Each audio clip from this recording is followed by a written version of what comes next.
ജയരാജിൻ്റെ പടം. അതിൽ മമ്മൂക്കയുടെ എനിക്ക് വലിയ ഒരു സീനൊന്നും ഇല്ലെങ്കിലും ഞങ്ങൾ അഭിനയിച്ച് പരസ്പരം പരിചയപ്പെട്ട എൻ്റെ ഒരു പുസ്തകം, അക്കാഡമി അവാർഡ് കിട്ടിയ പുസ്തകം ഞാൻ അദ്ദേഹത്തിന് കൊടുത്തിട്ട് അക്കാഡമി അവാർഡ് കിട്ടിയ പുസ്തകം എന്നും പറഞ്ഞു. അപ്പോൾ അത് കഴിഞ്ഞിട്ട് പിന്നെ കോണ്ടാക്റ്റ് ഇല്ല. ഞാൻ ഈ വലിയ നടന്മാരോട് അങ്ങനെ ഇടപഴകില്ല, ഞാൻ ഒന്ന് അകന്ന് നിൽക്കുള്ളൂ. അവർ സെലിബ്രിറ്റീസ് അല്ല, അതുകൊണ്ട് പേടിച്ചിട്ടാണ്, വേറെ ഒന്നുകൊണ്ടല്ല. അല്ല, എൻ്റെ ഒരു അഹങ്കാരം കൊണ്ടല്ല. ഈ മമ്മൂക്ക എന്നൊക്കെ പറയുമ്പോൾ ഒരു വലിയ നടന്മാരില്ലേ, അപ്പോൾ ഞാനൊന്ന് അകന്ന് നിൽക്കും. അതിന് ഞാൻ ഈ രഞ്ജിത്ത് സ്കൂൾ ഓഫ് ഡ്രാമയിൽ എൻ്റെ ഒപ്പം പഠിച്ചിട്ടുണ്ട് കുറച്ച് കാലം. ഞാൻ കുറച്ച് കാലം പഠിച്ചുള്ളൂ, അവരൊക്കെ കോഴ്സ് കംപ്ലീറ്റ് ചെയ്ത ആൾക്കാരാണ്.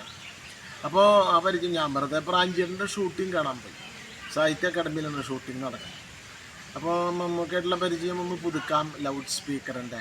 അപ്പോൾ അദ്ദേഹം ഷൂട്ട് കഴിഞ്ഞ് ഇങ്ങോട്ട് ഇറങ്ങി വന്നു. മമ്മൂക്ക എന്നെ കണ്ടപ്പോൾ എൻ്റെ അടുത്തേക്ക് വന്ന് എന്നെ കെട്ടിപ്പിടിച്ചിട്ട് പറഞ്ഞു, എൻ്റെ അന്ന് കേരള വിഷൻ ചാനലിലെ ടെലികൂത്ത് കൊണ്ട് പരിപാടി വരില്ല, ആ പരിപാടി നന്നാവുകൊണ്ട് കൊണ്ട് പുറത്തായിട്ട് അദ്ദേഹം പോയി. എനിക്ക് വലിയ സന്തോഷമായി. പിറ്റേ ദിവസവും ഞാൻ ഷൂട്ടിങ് കാണാൻ പോയി. അത് അവന്യൂ റോഡിൽ ഒരു വീട്ടിലായിരുന്നു. അവിടെ ഇരുന്ന് അങ്ങോട്ട് എന്നോട് കുറേ നേരം സംസാരിച്ചു. അങ്ങനെ നല്ലൊരു രഞ്ജിത്തിൻ്റെ ക്ലാസ്മേറ്റ് ഞാൻ അദ്ദേഹത്തോട് പറഞ്ഞു. അങ്ങനെ ഒരു സംഭവം എനിക്കുണ്ടായിട്ടുണ്ട്. പിന്നെ അതിനുശേഷം അദ്ദേഹത്തിൻ്റെ ഉട്ടോപ്പിയയിലെ രാജാവ്, അതിൽ ഞാൻ അഭിനയിച്ചു. പിന്നെ ഗാനഗന്ധർവൻ രമേഷ് പി ഷാർട്ടി, അതിലൊരു ഫോട്ടോഗ്രാഫറുണ്ട്, അദ്ദേഹത്തിൻ്റെ കൂടെ തന്നെ എനിക്ക് അങ്ങനെ ഉണ്ടായിട്ടുണ്ട്. അതാണ്.